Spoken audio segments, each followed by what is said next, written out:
brands are on the top shelf, and then the mid-price ones are in the middle, and then the lower ones are kind of the cheap wines.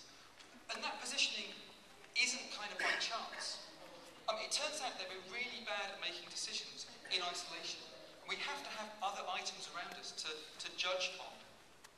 And so that top shelf of expensive wines isn't really meant to be there for you to buy those wines.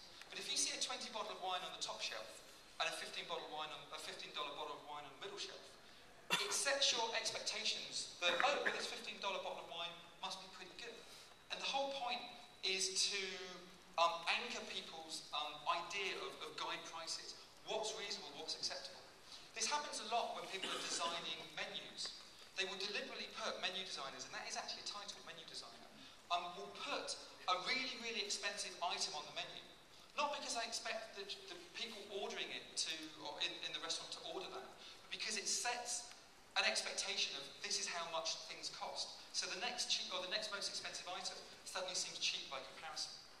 You'll find this when you walk into a lot of department stores. They'll often put the most expensive items at the start and the cheapest items at the end, because it sets your expectations of how much stuff in the store will cost.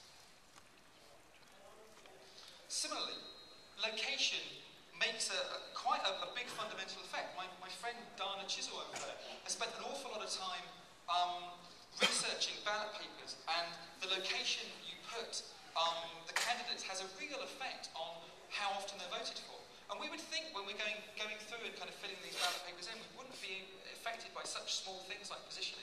But the positioning in the list really does have a big impact. Here's an example which I just think is delightful. This is the urinal fly. It's in Schiphol Airport. It's just a little fly that's kind of etched on the porcelain to reduce spillage in the men's bathrooms. And you can actually buy these little transfers. So if you've got a man at home that just isn't very accurate, you can go and buy these ones. And they're really clever, but just by putting a little anchor point, just by putting a little bit of design into the porcelain, it has a big effect. So I think 37 Signals are masters of this. One really important thing is this idea of defaults. Defaults are very powerful. We're inherently quite lazy, so we'll often go for whatever the default decision is. So again, in the menus, they'll often have the meal of the day or this kind of boxed out special. We'll often just immediately go for that because it makes it easy. Similarly, 37 Signals are kind of hinting at which of the 4 packages is the one that you should choose. And interestingly, it isn't the cheapest one. And I bet you, well actually I know, because they've released some of their sort of findings, that by doing this, it upped the number of people that are buying that package significantly. Also, you'll notice on the sort of the left-hand side there, that they're showing their most expensive package. So if you're looking at this and going, wow, $149, that's quite expensive, but that means $49 a month is actually quite cheap by comparison. If you hadn't had those other options there, which they probably don't expect people to buy that often, you'd maybe think, well, $49 a month is actually quite pricey. But that anchoring point sets your expectations. And I wonder whether the positioning of the browsers in the new Windows kind of browser option will kind of hint or nudge people in a particular direction. Because what tends to happen in shops anyway, is we tend to fixate on ahead of us and slightly to the right. So when you're looking at the way that shop owners position their products on the shelf, what they often do is they put the high price kind of luxury goods straight in front of the shopper. Then they put the own brand, slightly cheaper but still luxury one, to the right of that.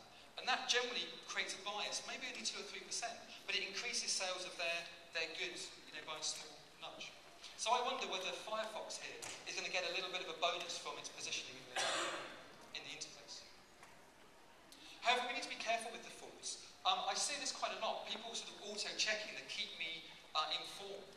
And it's kind of deceptive, really. We kind of go through and we're really, really sort of getting in the flow of things, and we just accidentally don't uncheck this. And so we need to kind of be careful. I'm not suggesting that we use these persuasion techniques to trick, only to guide and to nudge.